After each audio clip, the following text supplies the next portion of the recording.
안녕하세요. 하로운 동공부 하우돈입니다. 오늘도 꾸준히 광주광역시 아파트 그리고 좀 기타 경매 사건들 한번 보려고 하거든요. 한번 관심을 가져봐도 될 경매 사건들 소개해 보도록 하겠습니다. 먼저 풍양동 금호 교대 어울림이거든요. 이제 첫 번째 사건으로 광주 풍양동 교대 구모 올림 84 타입이 경매로 나왔습니다. 이제 공시가는 3억에서 4억 정도고요. 이제 뭐 18층이 경매로 나왔는데 한번 떨어졌습니다. 그래서 3억 8천 10만 원. 뭐 시세는 한번 먼저 봐볼까요? 시세는 네이버에 띄어져 있는 이제 호가를 한번 보면은 이제 33평대죠. 84 타입이. 가장 저렴한 물건들을 보니까 뭐 4억 5천만 원, 뭐 저층이 4억 5천, 뭐 좀 층수 있는 것들은 4억 7천, 8천에도 호가로 띄어져 있습니다. 이제 매물도 91개, 좀 많은 편이네요. 아파트가 약 뭐 1000세대, 960세대 정도 되는데 매물은 91개 정도 쌓여 있고요. 그래서 경매로는 지금 3억 8천에 나와 있어요. 그래서 일반 호가 매물보다는 많이 저렴하다. 그리고 18층 층수 좋고요. 그래서 광주 교육대학교 부근이고요. 근데 권리번석 보면은 말소 기준 등기 이하로는 근저당, 가압류, 이제 경매 기입 등기 다 소멸됩니다. 뭐 낙찰자가 인수하는 사항은 없습니다. 그래서 사진도 한번 보시면은 여기 교대 금호 올림 위치 괜찮거든요. 위치 좋고 또 여기가 뭐 옆에 풍양초등학교 그리고 교대 부속 가깝잖아요. 그래서 경매로 한번 도전해 보시면 좋지 않을까 싶습니다. 그래서 로드뷰 잠깐 봐보면은 뭐 이런 아파트입니다. 이런 아파트인데 권리 분석상 인수되는 것 없고 그리고 우리 이쪽 구도심 쪽 한 곳인데 여기도 이제 풍양동 재개발이 재개발로 예전에 이제 진행됐던 곳이죠. 그래서 주변으로 상권 좋습니다. 뭐 도암타운 가깝고요. 뭐 그리고 여기가 뭐 구도심이라 하지만은 또 이쪽으로 이제 나중에 뭐 재개발도 들어서고요. 뭐 괜찮다고 생각됩니다. 이제 공사가 한창 중이죠. 그래서 여기 백림약국 있고 한번 교대 금호 올림 경매로 도전하시면 좋을 것 같습니다. 그리고 또 한번 봐볼게요. 또 가보면은 또 이런 사건들도 질문이 많은데 뭐 이런 모텔 건물 또 질문이 많이 들어와요. 모텔 건물도 경매로 받아도 되느냐 하는데 한번 일단 사진 먼저 봐볼까요? 이런 모텔 건물이에요. 이런 모텔 건물인데 좀 오래됐죠? 저도 이제 모텔을 잘 안 가봐서 한번 보면은 이런 인포메이션 옛날 모텔 그리고 옛날 건물들은 이렇게 그 이제 건물 옥상 부분 옆에다가 이런 물탱크도 들어가 있죠. 그래서 1층부터 5층 건물이고요. 옛날 모텔 건물입니다. 그래서 여기도 한번 이제 구도심이긴 한데 한번 수리를 해서 좀 제대로 마케팅해서 이런 모텔 건물도 임대 수익 좀 극대화할 수 있는 방법이 있잖아요. 그래서 싸게 낙찰 받아서 한번 좀 도전해 보면 괜찮지 않나 싶어요. 지금은 아직은 이제 8억 8천이에요. 100평. 제 생각엔 한 번 더 떨어질 것 같거든요. 뭐 이제 얼마 전까지만 해도 모텔 건물들 뭐 한 번 떨어지면 낙찰 받았지만 요즘 시기는 또 그런 시기가 아니잖아요. 그리고 또 이게 또 들어가는 돈이 많죠. 수리를 또 해야 됩니다. 그래서 뭐 말소 기준 등기 이하로는 뭐 다 소멸인데 어차피 모텔 건물이니까 아마 달방으로 이분들이 전입신고 하고 살지 않았을까 싶어요. 그리고 점포도 예전에 있었는데 뭐 어차피 대항력 없기 때문에 우리가 상위법에 의해 보호 적용 받는다 하더라도 우리가 인도명령이 대상이 됩니다. 그래서 이런 모텔 건물도 이제 중요한 건 뭐겠어요? 시세를 한번 판단해 봐야 되고 제 생각에는 경매로는 이제 지금 평당 얼마죠? 한 800만 원까지 떨어졌네요. 880만 원. 근데 한 번 더 떨어질 것 같습니다. 그래서 뭐 지금 관심 있는 분들은 들어가도 좋겠지만은 한 번 더 떨어지면은 우리 이거 한번 좀 수리해서 좀 도전해 보면 좋을 것 같지 않나 싶습니다. 그래서 어차피 다 소멸은 됩니다. 다 소멸은 되고 로드뷰 한번 봐볼까요? 네, 위치는 여기. 여기고 그 우리 광주역 부근 알잖아요. 광주역 부근 아래쪽이에요. 이쪽이 모텔들이 많잖아요. 근데 모텔들이 많은데 좀 이런 노후 건축물들이 많다. 노후 건축물들이 많다. 그리고 또 여기가 좀 이제 리모델링을 손 못 대는 이유가 이제 자금이 부족해도 그렇지만 뒤쪽에도 보시다시피 계속 이쪽이 뭐 괜찮은 뭐 모텔들 뭐 이런 게 또 하나씩 들어와요. 수리해서 또 임대 수익 극대화시키면 좋을 것 같습니다. 근데 제 개인적인 생각은 한 번 더 떨어질 것 같습니다. 이제 광주는 30% 유찰되죠. 30%씩 유찰되니까 한번 또 이제 도전하시면 좋을 것 같고 상업지역입니다. 상업지역. 그리고 또 세 번째 경매 사건 보겠습니다. 세 번째 경매 사건은 이 물건도 천천히 보시면은 이제 다가구 주택인데 이제 다가구 주택 같은 경우에도 이제 이렇게 많이 유찰이 됐어요.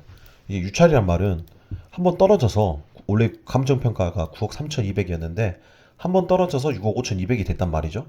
근데 이제 주구장창 떨어집니다. 예, 주구장창 떨어져요. 그 이유는 있겠죠. 왜 그럴까요? 이제 대항력 있는 임차인이 있기 때문. 그래서 밑에 보시면은 이렇게 대항력 있는 임차인들이 굉장히 많습니다. 예, 굉장히 많죠. 근데 금액이 뭐 8천만 원, 7천만 원, 8천만 원, 7천만 원. 그러니까 금액이 상당히 커요. 여기도 이제 광주역 위쪽인데 그래서 여기도 보시면은 보증금이 엄청 커요. 엄청 많죠. 뭐 다 합산하면은 뭐 9억 정도 되더라고요. 제가 보니까. 근데 우리가 떨어진 금액이 2억 6천이에요. 내려볼게요. 이제 말소 기준 등기가 2023년 11월 22일인데 여기 태양에 있는 사람들 다 보면은 전입일자가 빠릅니다. 그러니까 말소 기준 등기 날짜보다 전입일자는 빨라서 태양력은 있지만은 이런데 이제 계약을 했다. 하지만은 지금 봐보세요. 결국적으로 보증금 안 돌려주니까 경매로 넘어가게 됐거든요. 근데 경매로 넘어갔는데도 불구하고 막 6억 7억에 낙찰된 게 아니고 2억 6천 7백까지 떨어져요. 그 이유가 뭐겠어요? 지금 낙찰자 받는 사람도 이런 사람들 결국 금액을 다 인수해야 되거든요. 배당을 못 받게 되면 대항력이 있기 때문에 인수를 해야 돼요. 무슨 손해예요? 어떤 손해일까요? 결국적으로 2억, 뭐 심지어 이제 1억까지 떨어지게 되면은 어차피 낙찰자 입장에서는 이 사람들이 전부 다 인수해야 되거든요.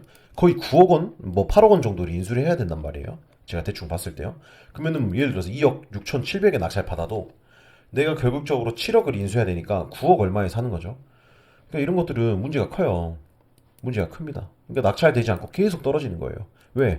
전입일자, 확정일자 받아서 가장 빠르게 뭐 대항력 유지를 하고 있다고 해도 이 사람들 결국 인수해야 되잖아요. 그러니까 이렇게 다가구주택 같은 경우에는 이제 뭐가 문제예요? 세대가 많잖아요. 집주인은 한 명인데 여러 명 세대예요. 그러다 보니까 뭐 최우선 변제로 배당을 받는다 막 이렇게 따져도 뭐 지금 막상말로 최우선 변제로 받을 수가 있나요? 예.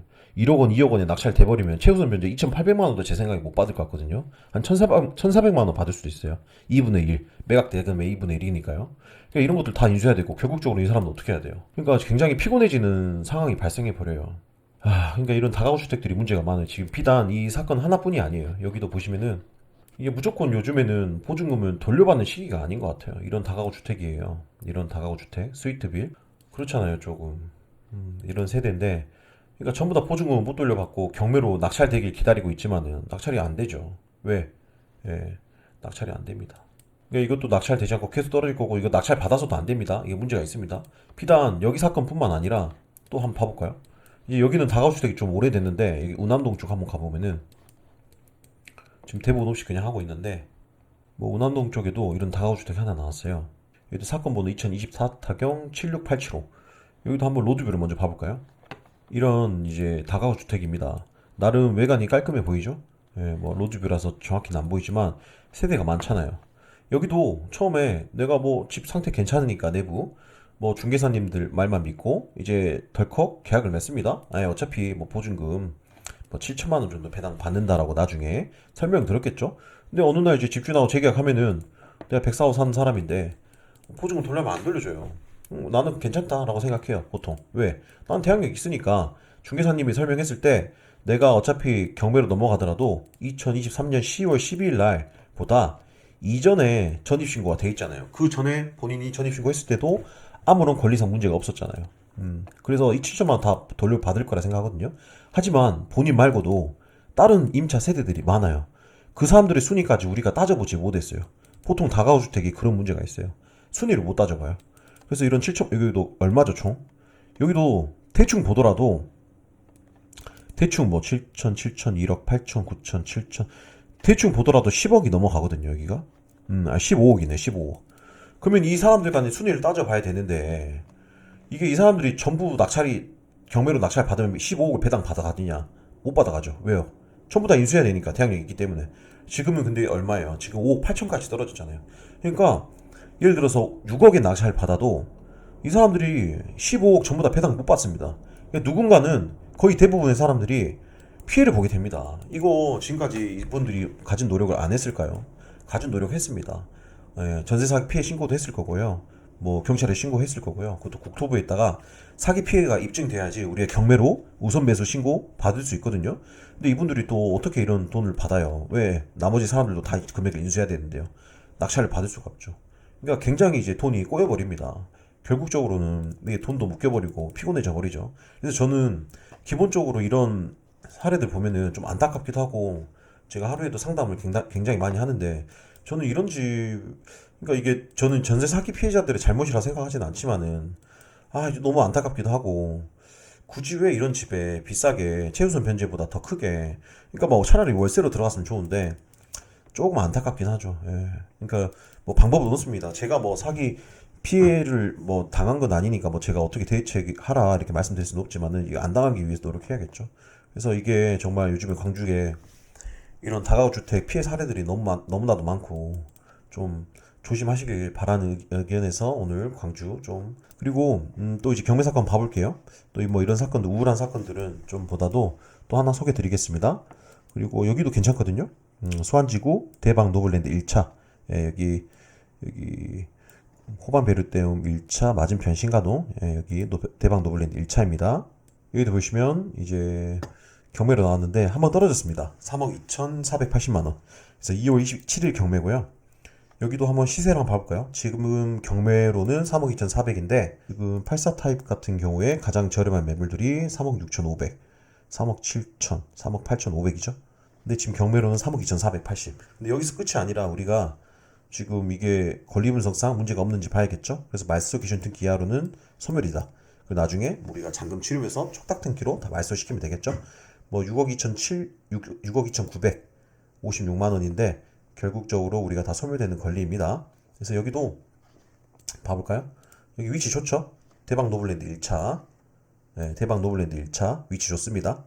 이런 경매 사건인데 한번 경매로 도전하시면 좋을 것 같고 근데 이거 이제 우리 경매 많이 하신 분들이 이제 한두 번 정도 입찰하고 아니 경쟁이 너무 치열한 거 아니냐 하는데 당연히 경쟁 치열합니다. 이제 돈 되는 영역에는 무조건 치열해요.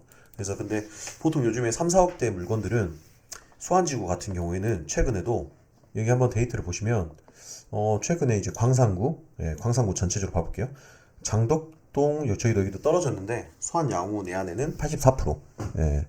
그러니까 뭐 3억대 낙찰 받았네요. 이게 시세는 뭐 3억 뭐 4, 5천 정도 한다고 하는데 그러니까 한 4, 5천 정도는 싸게 받는 것 같아요. 보통 수안지구들이 아파트들이 84 타입이 한 3, 4, 5억대 정도 하잖아요. 그러니까 한 4, 5천 정도는 싸게 받는다 생각하시면 좋을 것 같아요. 이것도 하남 2지구 중흥 S클래스는 3억 7,200. 약간 생각보다 높게 됐어요. 그리고 여기는 신가동 수안지구 호반 베르팀 1단지 1차 여기는 5억 3,800. 여기 좀 높게 됐죠. 여기도 한 2, 3천 정도 싸게 받으신 것 같고 또 보시면 수안 1단지 중흥 S클래스는 94%. 이거는 조금 약간 놀랬어요. 94%? 거의 뭐 차이가 안 나게 낙찰을 받으셨더라고요. 그래서 좀 놀랬고 여기도 부영 애시양은 83%. 요즘 평균은 이제 80% 정도 보시면 좋을 것 같아요. 80% 정도. 어떤 기사에서는 78%까지 떨어졌다 하는데 이제 경매 이제 감정평가 대비해서 뭐 78%에서 뭐 80% 정도 평균으로 보시면 될 것 같고 좀 인기 많은 곳들이 이렇게 좀 높게 낙찰이 되네요. 그리고 엊그저께는 첨단 3-2차 여기 아파트 같은 경우에는 23명이 몰렸습니다. 23명. 예. 그러니까 뭐 좀 이제 어떤 느낌을 받냐면 좀 돈이 될 것 같은 물건 그리고 거래가 좀 되는 곳들은 여전히 많이 몰리는구나. 예. 그래서 이렇게 좀 경매가 많이 이제 몰리는 날에는 또 한번 또 좀 과감하게 하나 좀 저렴하게 쓰시면서 낙찰되는 경우도 있고요. 그래서 제가 오늘도 경매 사건 소개 드렸고 제가 광주 지역에서 법원 앞에서 경매 사건들 소개하고 있고 또 스터디 모임 오프라인으로 토요일 날 만나서 경매 스터디 하고 있고 그리고 온라인으로도 경매 스터디 진행하고 있거든요. 그래서 이런 경매 사건들 관심 많은 분들은 또 같이 공부하시고 또 입찰에 도전하시면 좋을 것 같습니다. 네, 오늘도 시청해 주셔서 감사합니다. 하루분 동공부 하우돈이었습니다.